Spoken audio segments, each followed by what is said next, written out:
around my story. I adore detective adventures and solving puzzles that others can't. I'm crazy about this. I love challenges and mysteries. I'm Ramon. But my father's nickname for me is Megamind. I'm 14 years old, and I'm typically ranked number 1 in my class every year. I have become famous for solving riddles. Many comers have tried to unseat me, but all have failed. I love to examine minute details. But let me get on with telling you my story. One hot summer, we had just finished our exams at school and were going on summer break. So I organized a trip to the beach with my friends. Beach weather is amazing. Clear skies, cool ocean breezes, sand, and sun. Just amazing. One day, before my beach trip, my mother handed me a letter from my grandmother. I was surprised and thought it was a little weird because Granny owned a hotel in the surrounding area nearby. It had wonderful views all around it. I had opened the letter, which read, "Dear Ramon, how are you? I hope you're enjoying your summer break. Would you mind spending a couple of days with me? I have a serious matter that I would like to discuss with you. Granny." Initially, I thought that it was probably some silly matter, but then my inner voice told me that it might be important. I was conflicted between going on my beach trip or visiting my granny. I decided to visit Granny first. She was family after all, so off I went. Though my grandmother lived in a beautiful area, the closer I got to the hotel, the more my inner voice was nagging me. When I arrived at the hotel, Granny was waiting for me. She smiled and hugged me. I had missed her so much. She had company. Raul, her maintenance man, and Malika, her housekeeper and assistant. There weren't any guests in the hotel at the time, and I asked her why. Her face changed, and she said that was what she wanted to speak to me about. So we went to her room to talk. She then proceeded to tell me that the hotel was haunted. "Haunted?" I exclaimed. "What makes you think that?" Granny said, "The hotel has evil spirits that frighten the guests at night." I didn't want to believe it, but I knew Granny was a rational person. I suspected there was more to this than meets the eye, so I decided to investigate this intriguing mystery.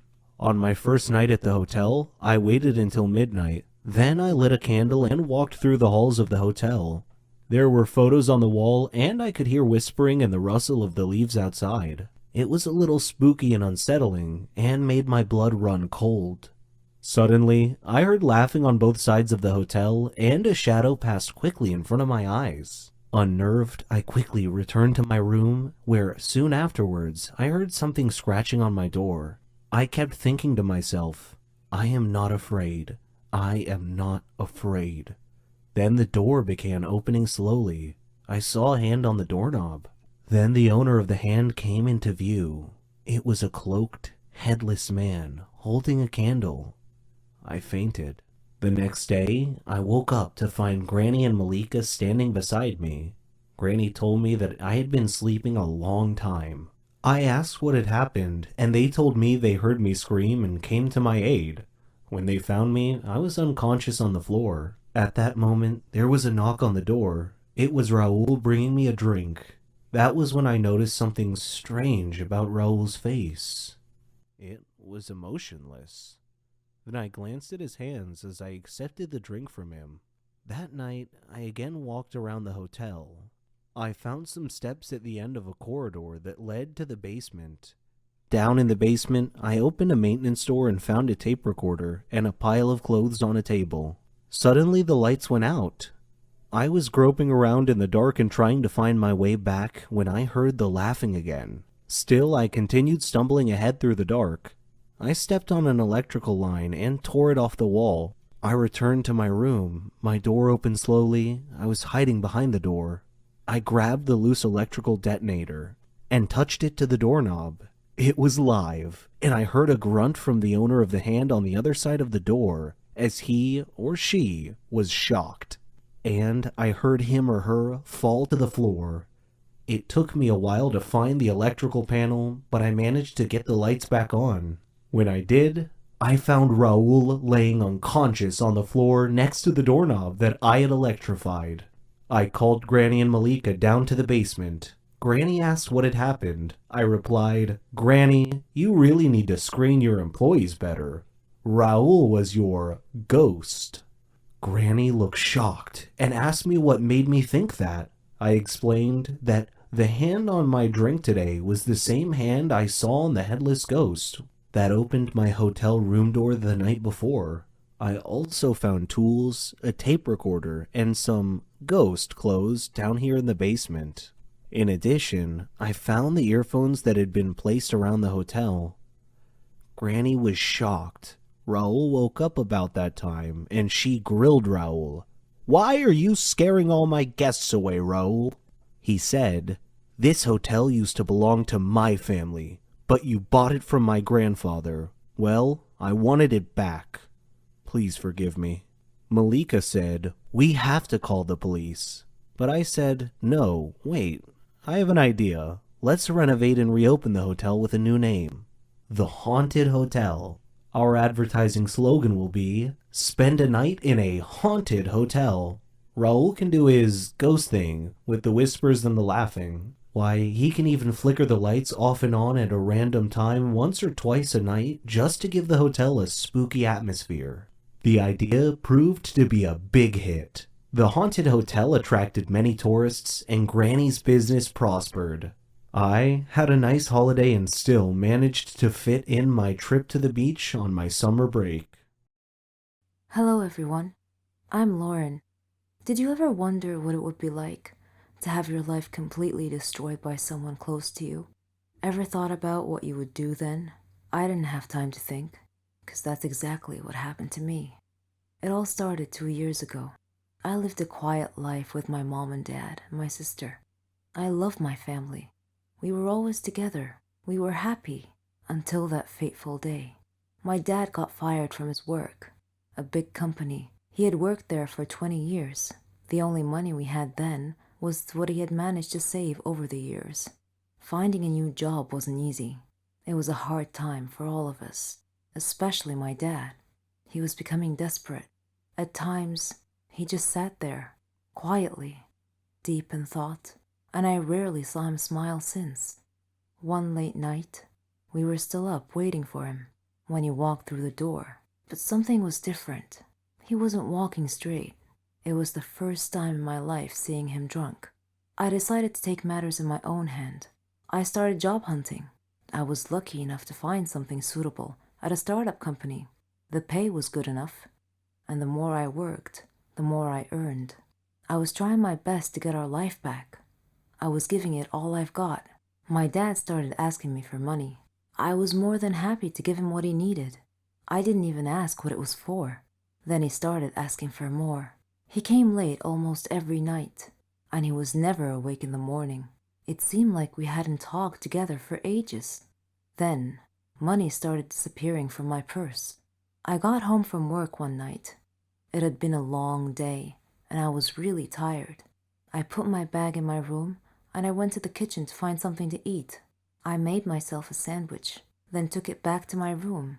But when I got to the door, I saw a shadow moving inside. I thought everyone was asleep, so I opened the door slightly and looked inside. I couldn't believe what I saw. My dad was standing over my bag, and my wallet was in his hand. He found no money in it, so he threw it on the bed and started going through my purse. At that moment, my mom came down the stairs. She had my dad's shirt in her hands and a small pack of white powder. I looked at her face. Her eyes were filled with tears. I tried to speak, but found nothing to say. My dad came out of my room. He saw us standing there. Suddenly, everything changed. He tore the shirt and the pack from my mom's hands. He was hysterical. He started breaking things around him. My mom and I were too scared to move. But then my sister came running down the stairs. He pulled her towards him and held a knife to her throat. He threatened to kill her if we didn't give him money. Without a moment's thought, I did what he asked. Things only got worse. Nothing was ever enough. He asked for more and more money, and if I refused, he'd get violent, beating up anyone in his path. I couldn't stand by and watch, so I would just give him what he wanted, until I decided enough was enough. He barged down the stairs one evening, and asked for all the money I've got. I told him we had expenses to pay, the rent, school fees, but none of it mattered to him. He asked me again for the money and threatened me if I didn't do what he asked. I refused. He hit me so hard that I crashed my head against the wall and fell to the floor, bleeding. Everything went dark. My mom took me to different hospitals, and I had to do a lot of checkups and tests, but all the doctors said the same thing, that this was it. I was sentenced to live my life in darkness, never to see the light again. Bumping my head against the wall was one of the reasons, but apparently, my psychological state played a huge role in my recovery. The doctors suggested that I'd be taken to a psychiatrist. My dad felt sorry for what he had done to me. He quit the drugs and alcohol, tried to be proper, but it was because of him that I was in this state. I didn't know if I could ever find it in myself to forgive him. I was torn inside. He was my dad, but I couldn't forget what had happened. I stopped talking shortly after, and he left, disappearing from our lives. No one knew where he was or what he was doing. A year had passed, and he came home. He sounded good, kind of like how he was before. He's trying to make up for what he had done. But to me, nothing he does makes a difference anymore. I'm still in the dark. That's something I'm gonna have to live with my whole life. I can't change that. What do you think I should do? Hey everyone, my name is Gwen. My story is different from anything you've ever heard before in your life. We all have grandparents, and we all love them very much. When they die, they leave an empty space in our hearts. It's never easy. My grandpa died a year ago. Before he died, he left me an old weird-looking chest, which I never thought to open before, until today.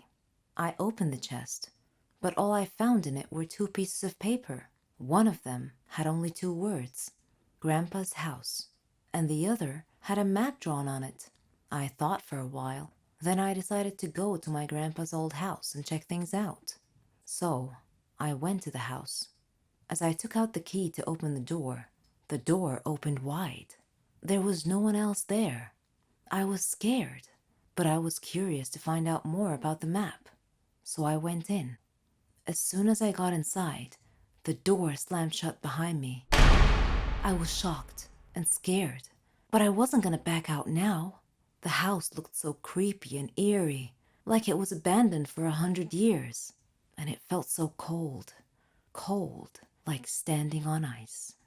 I opened the map in my hands and looked around. It showed the inside of the house.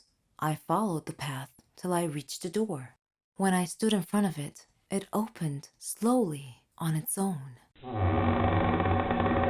Terrified, I took 2 steps back, but I glimpsed a shadow inside, so I moved forward. I stepped in, but with nothing under my feet, I fell, rolling over down the stairs. It wasn't a room, it was the basement. I tried to get up, but there was something on my legs. Of course, it was too dark to see what it was. Every time I take it off, it falls back again. I looked for my phone, but it wasn't in my pocket. Oddly enough, when I looked again, it was there. I took it out, and I turned on the flashlight, and there was my surprise. On my legs was the bony arm of a skeleton.